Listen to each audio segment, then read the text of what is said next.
Corexit is a poison. But I'm going to kind of go into this a little bit different than maybe you've ever heard.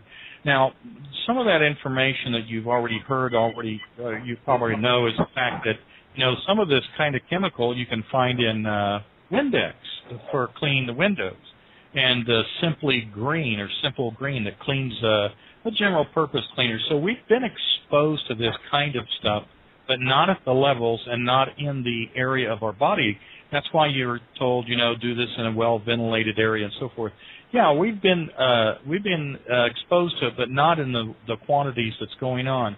And if you can take those kind of cleaners and clean the bugs off the counter, everybody says, well, what's going on with these chemicals in the ocean? Well, here's what's going on.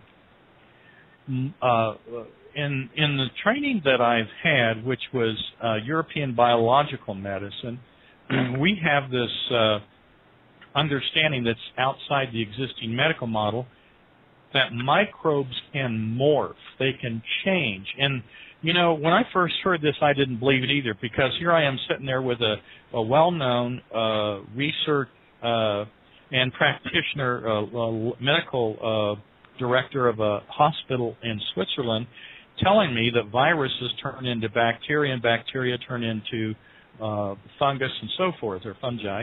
And you sit there and you go, oh, there's no way.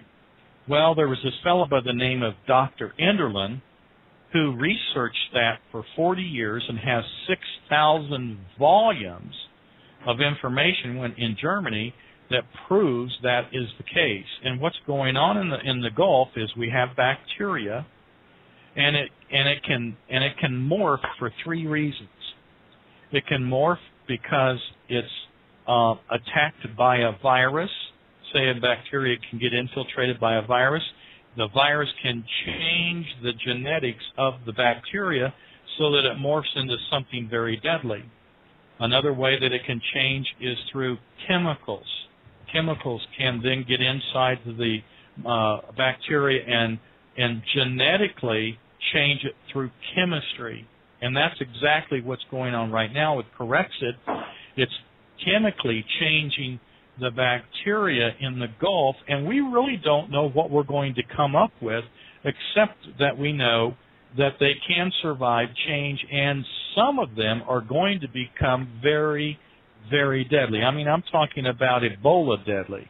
Now, Ebola is a virus, but it can become deadly, and bacteria can kill you just as viciously as that if they're the right kind.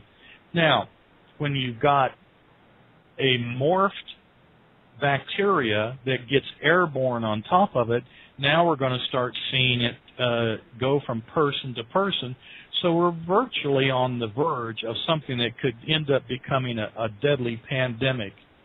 And when they genetically, by just the roll of the dice, change into something extremely deadly, we're going to be in trouble. Now, people go, well, if it kills bacteria, why isn't it killing the bacteria in the Gulf?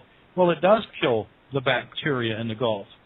And it just depends on how much Corexit comes in contact with it and where the bacteria is.